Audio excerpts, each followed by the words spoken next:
left in the submarine.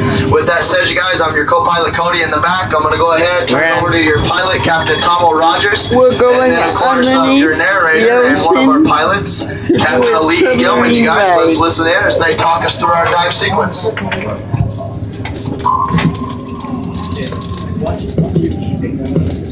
So you're doing video, eh? Yeah.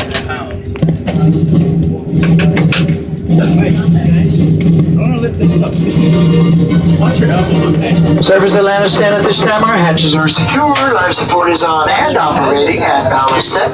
Request permission to begin the dive sequence. Atlantis 10, all vessel voice to the side. You're clear then, you're clear dive. Well, here we go. Venting air balance now. 3s and 4s, 2s and 5s, 1s and 6s. That's all tanks. Dive, dive, dive. All vents open 1152. Roger. Atlantis, you can have your stern speed and heading.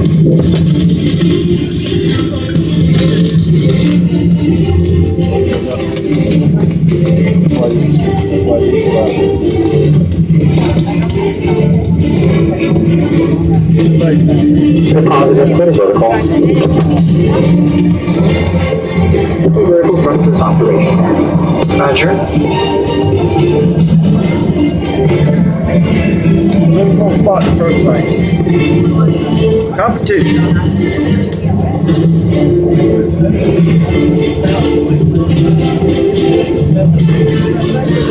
A little particle.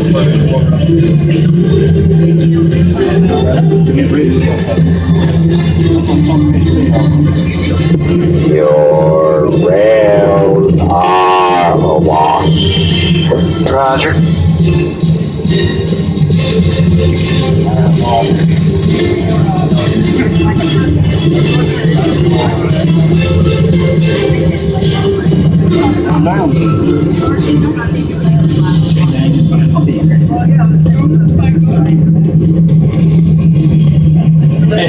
There's nothing. Space.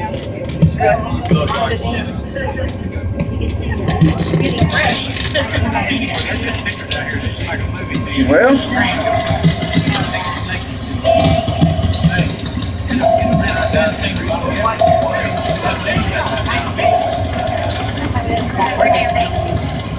I am pumping in. Yeah, your rails are still awash.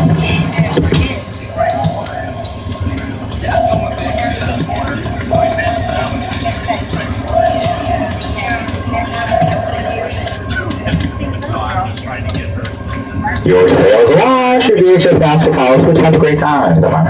Yes, now, thank you.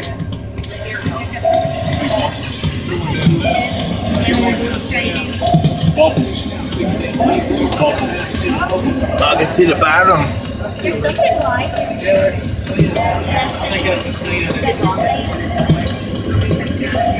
I'll see something.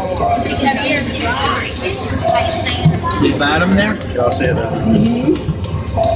All right, guys, so there we go, making our way down upon the coral reef. All right.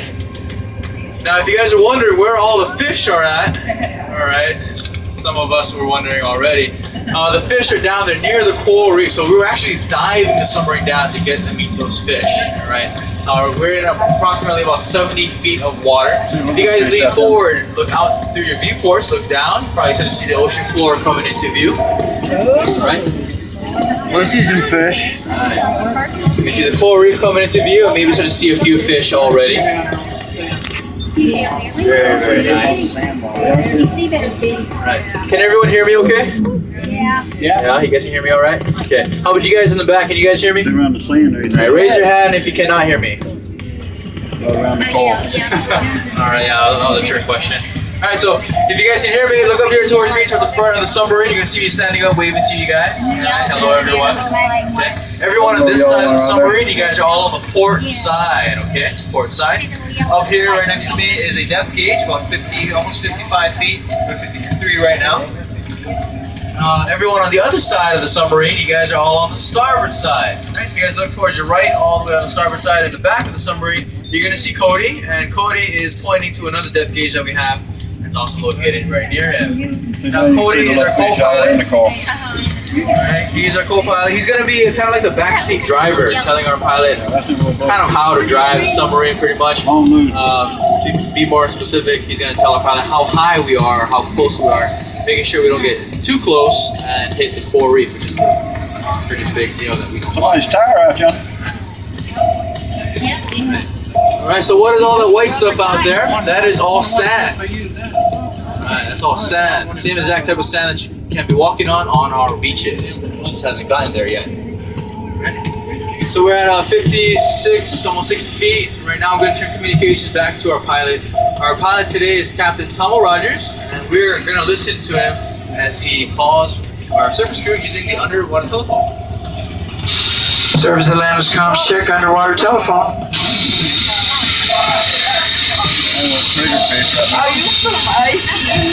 I have your weak but readable. Our vents are closed. Ballast is set. We'll talk to you later. Okay.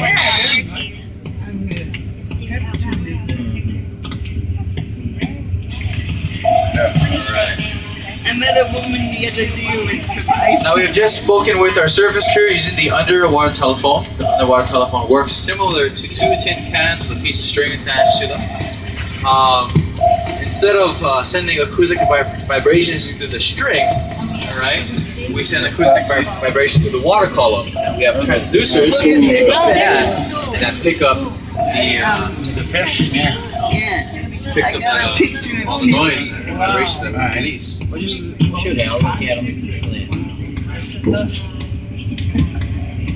How's everyone doing so far? Good. The AC feels good, doesn't it? Yeah. Now the AC vents are just above the viewports, okay? So it's an inch above the viewport, and you guys can adjust the airflow, right? You guys can tilt it to the left towards you or away, make yourself feel comfortable, alright? Now if you guys have any large bags that you may have brought down, you guys have to put those bags on the floor in between your feet. Now these white compartments hold your safety equipment, and if we need those compartments to open up, they're not going to open up with a heavy bag or camera equipment, alright? So please refrain any heavy objects from the top of there. Right, thank you. Any of you folks have your dive logs, that $1 dive log? You guys can go ahead and open them up to pages 5 and 6. That will open up to your fish, marine, wildlife guide, and that color pressure chart. If you guys don't have that blue dive log, you guys can go ahead and use those fish cards that are inside, in between the viewports. Now there's two sides to the fish card. One side got the shark, the other side has the eels, right? So there's a lot of fish out there that we may see, and we're gonna see actually about 80% of what you see on that card. The other 20% are pretty much the bonus fish we see once in a while, but they are considered reef fish as well. Right. Now starboard side, we have a nice school of goatfish. These goatfish, they have a skinny cigar-shaped body with a yellow V-shaped tail. Now the goatfish got their names because they have little whiskers underneath their chins. You use those whiskers Just to prove that you're here. Yes, I'm here. Trying to find little crab and shrimp. There's a bunch of them off on the port side as well, so they're all around us now. Now during the daytime, these fish are sleeping. Right? They turn off half of their brains, and the other half is still on. And the other side that's on just keeps them breathing and keeps their alert system up, making sure that there's no predator fish about to eat them. Kind of like a lot of my friends, half of their brains are on, the other someplace else. Yeah.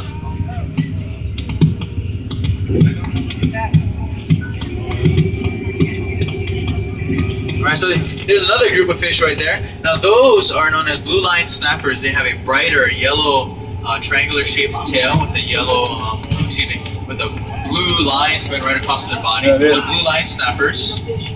Right? So they're all up on the port side, but we'll get them on the starboard side real soon. You guys worry.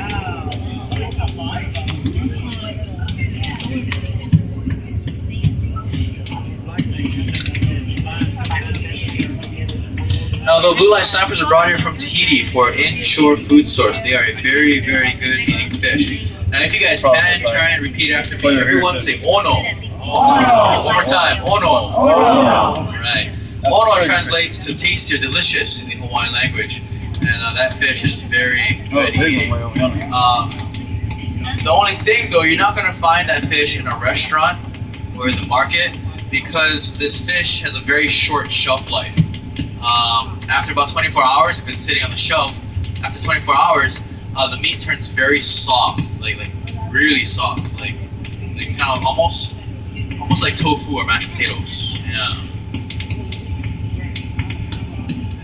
Yeah, and then oh no, yeah, spoiled fish. Now, if you do catch this fish though, I recommend trying eating it within the first day. It is very tasty. How I prepare it, you know, I have a very big appetite, so I gotta catch like 20 of these fish to make my stomach satisfied.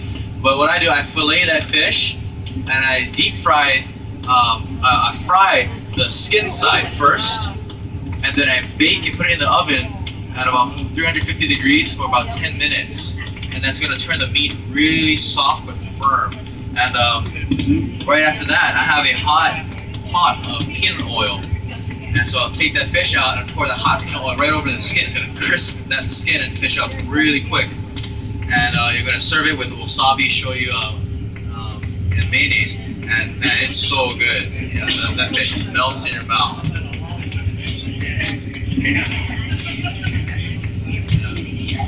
Do we ever see any sharks? We do see sharks once in a while. We see it about once or twice a month. Not so often as a lot of people would think. But we do see them. The only ones we normally see though are the white-tip reef shark, which is sleeping again during the daytime. And becomes more active at night. That's when they actually start hunting. Last year, on my day off, our pilot was working, and he saw a tiger shark. And this tiger shark followed the submarine for about 15 minutes, and everyone inside or on the tour got to see that tiger shark. The tiger shark was about 15 feet long, and they noticed that the dorsal fin of the shark, half of it was cut off by a boat propeller. And they found out that the name of the shark is called Laverne. Yeah, Laverne has been a resident shark for about 30-something years now. And there's actually a restaurant named after her. And you're gonna see a big, huge paddleboard. You know, the stand-up paddleboards that people are doing now. And there's a huge shark bite taken out of it, yeah, by Laverne. Look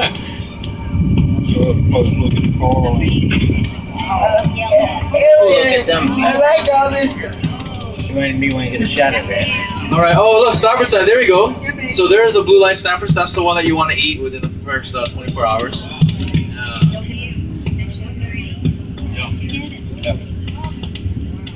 I got it. Hopefully you guys are getting nice pictures. You guys enjoying it so far? Yeah. Good. Right.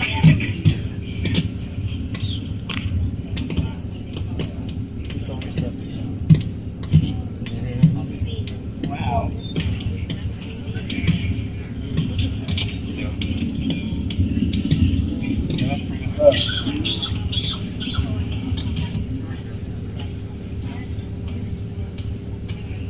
Y'all kind of active. Ellie, I got a picture of you. Yeah? Alright. I wasn't ready though. That's okay. You were working. Right. Now, the schools of fish that you may see out here, do you guys know the reason why they stay in a school? Not just to stay smart, you know. These fish stay in school because there is safety in numbers, yeah, protection. The more eyes looking out there, looking around, the more of a predator is to be spotted to alert the whole group. Now they use each other for protection, and also they use each other to conserve energy. Any of you guys watch NASCAR or see NASCAR? You know how they get the tailing car gets very close to the lead car? That's called drafting, and these fish actually draft each other as well. And they draft each other into strong currents. Now we have very strong currents here. Sometimes the current's so strong that it moves faster than the submarine. When the submarine's coming ahead full, we're actually moving backwards. So these currents get very strong here. And these fish can stay in one spot if they're in a big group. And they actually take turns, because the fish that are on the most outer edge, they have to work very hard. And when they start to feel tired, they actually go into the back of the pile, and the next fish behind them, becomes a working fish. Yeah, so they're very smart, and these fish, they need to conserve the energy because they're not eating during the daytime.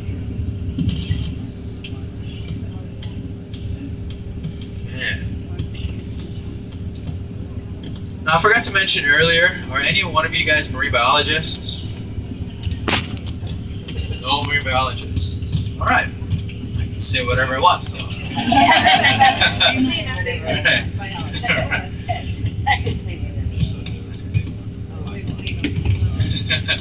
Now, if you guys probably noticed, when we were sitting up on the surface as we were boarding everyone, you guys probably seen all that white stuff flying past the viewports, floating around like snowflakes. Now, this is called plankton. I've probably heard of that one before. Yeah, plankton is little tiny microscopic creatures in plant life. It could be little tiny jellyfish, fish eggs, baby fish, fish larvae, shrimp.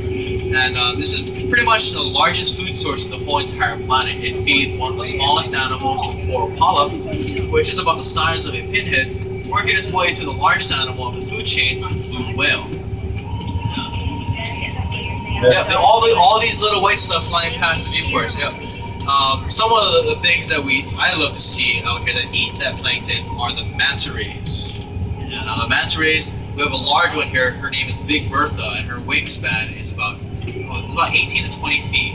Can't really tell because she's always moving around, but 18 to 20 foot wingspan. So she's wider than her. Is she a bird? The manta ray it's not really a stingray.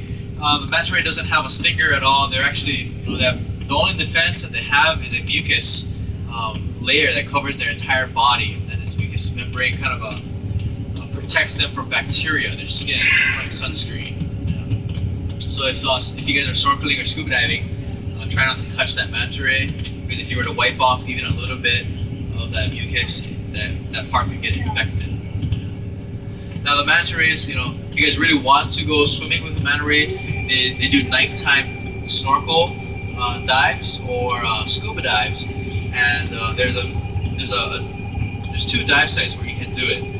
One is called Garden Cove, and the other one is right near the hotel, right close to the shoreline. You can actually jump off from shore and swim over to the dive site. And at night, divers will come down and they'll shine really bright lights, and all the plankton is attracted to that light. And that's where all the manta rays would feed. These manta rays can see organic matter, so you're not going to be swimming with any fins. You're just going to be free swimming with just a snorkel and mask. Now, the manta rays come, you're going to be laying up on the surface like Superman position, laying down. And these manta rays come, I'm not kidding you, inches from your body. What they do backflips. So they're going to come up from the depths, straight up to you, and they're going to turn at the last minute, and they're going to go right up alongside. And you know how when somebody's chasing you, and they're like, you feel them right behind you trying to tag you? Yeah, you get that feeling right there. It's a really close feeling. It's amazing. Are they friendly animals? Yes, they are friendly. Yes, they are friendly. The manta rays are very agile. They can turn. They may not seem like they're agile, but they can turn on a dime, and they can get out of each other's way. Sometimes there's like 40 to 50 manta rays in one spot, and somehow they're not banging into each other. For us, it's hard to get out of a parking lot at Walmart or something. Well, we're not scaring the fish. I know our submarine, it does make some noise, but we've been operating here for so long. We've been operating here for over 25 years that the fish have become accustomed to the sound and the submarine. Throughout the later portion of our tour, we're actually going to see some fish that get very close to the viewports. Yeah, very, very close. Some of the fish are the yellowfin surgeonfish. The yellowfin surgeonfish, you guys can find them inside of your fish cards or dive logs. And we also have the ice-striped surgeonfish that come pretty close as well. Yeah. Very good question. Now this coral reef grows at a depth of around a foot, so very shallow water, all the way down to about 90 feet. Now it doesn't grow all the way down, to the very, very ocean floor to 100 feet. Good, how are you? 100 feet or so. The coral can only grow at that kind of range. And the reason why is because the sun, as the sunlight goes through the water column, it gets weaker and weaker the deeper it goes. And just like plants need enough sunlight to grow. Now we're going to venture out to a deeper portion of the dive site. In fact, starboard side, if you guys look out there, you see all the boulders. Not a lot of coral. Right now we're at 70 feet. All right, 70 feet. And out there, you're looking away from the island. It's pretty much looking towards the cruise ship, and you know, that's in deeper water. And on the port side, you guys are looking at all the coral, so that topography changes a whole lot. Now, some of you guys might think that this coral reef is dead because you guys probably might not see the bright colors as you would imagine on National Geographic TV and magazines. Now, this coral is very much alive. It's super healthy, but since since we're down in deeper water, that sunlight gets filtered by the water column. Now, for a good example, if you guys were wearing the color red or even pink, it's probably purple or lavender now. So any clothing that was red up on the surface, red or pink, probably purple or lavender. Yeah, that's the color change. So the deeper you go, the more color change you will find. Yeah. So that's why the coral isn't very colorful, because of the color change as well.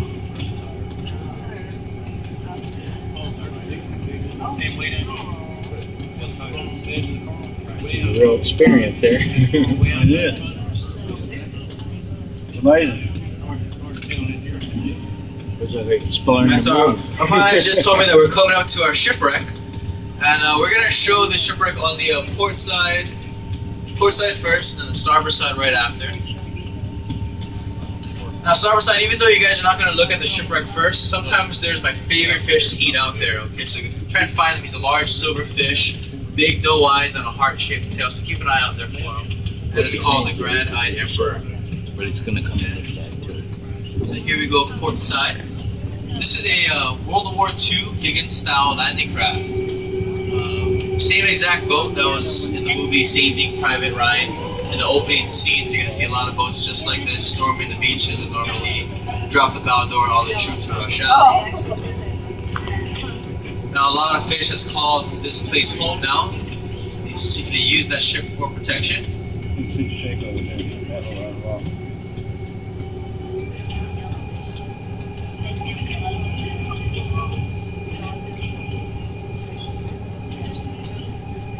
Was it the skeleton? Coral, no, not that. Oh. What is coral? Coral is a calcium carbonate, kind of like limestone, very similar to limestone.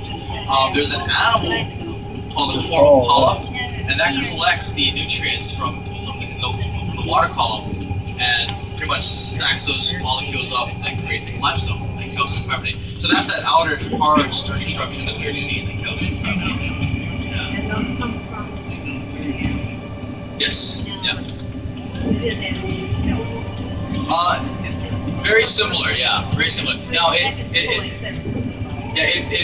that calcium, the minerals grow right around them, so it encases them pretty much. And when it breaks through, it's going to encase another one. So it's pretty much kind of like a skeletal structure of the creature. Yeah. Right. All right, guys. So we're spinning the submarine around right now. Oh, look, port side. Look straight ahead. There's a pufferfish. See him? Yeah. It's a long spine pufferfish. We're gonna spin it around and we might put it on the port side. Excuse me, on the starboard side. Sorry. Now, as we're spinning around, we're using all of our thrusters. We have 5 thrusters on board. Right up front, we have 1 bow thruster, 2 stern thrusters in the back, which push us forward and backwards, and 2 vertically mounted thrusters, which push us up or down.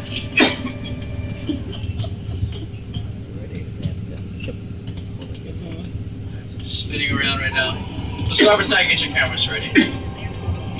You guys get to take a nice look at that shipwreck and also that skeleton.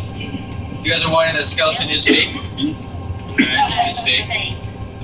Scuba Dive Company brought it down here for Halloween about, let's say about 4 years ago now. Yeah. Halloween's coming up real soon. That's good to know. It's a trick fish.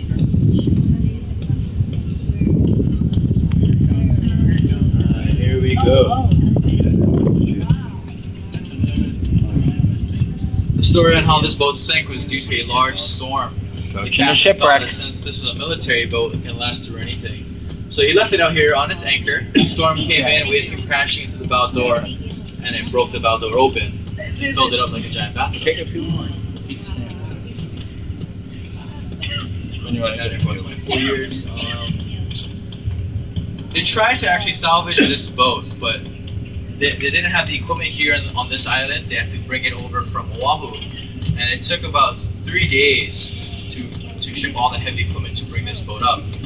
Now, when they sent divers down to survey what they needed to do, one of the things that was on the checklist was, is this a hazard to this to the marine life, or is it going to be a home or a sanctuary for this marine life? Now, they saw that the eels, fish were already living amongst this wreck, so they couldn't do anything. Because if they were to remove it, they're taking away the homes for these fish.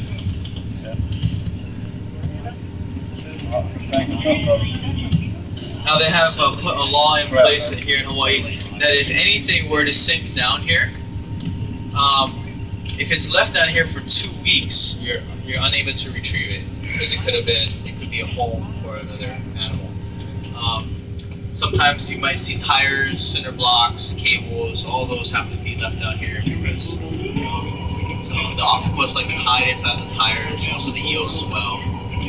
Cinder blocks, sometimes the long spine sea urchins like to crawl inside and try to hide from predators.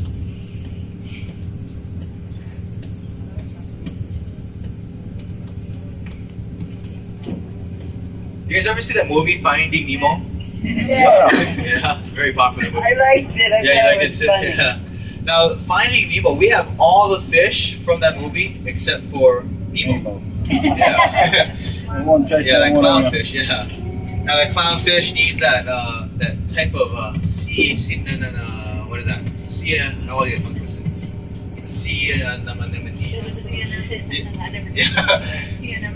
yeah, sea anemone. Yeah. Hopefully you guys can understand what I'm trying to say. Now, that fish needs that type of coral to survive. Here in our waters, we cannot grow that coral because the waters are a little bit too cold. So we have hard, sturdy coral, making it very surge tolerant, which creates a beautiful surf around all of our islands.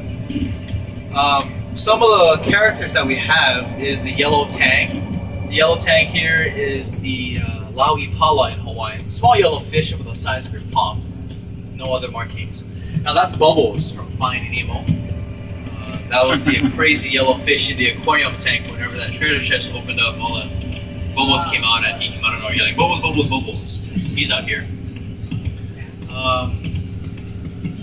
That was a very popular fish to collect and sell for the aquarium trade. So here, this was a very popular dive site for those collectors. It was estimated that they took around 8 million fish every single year just from the Kona coastline.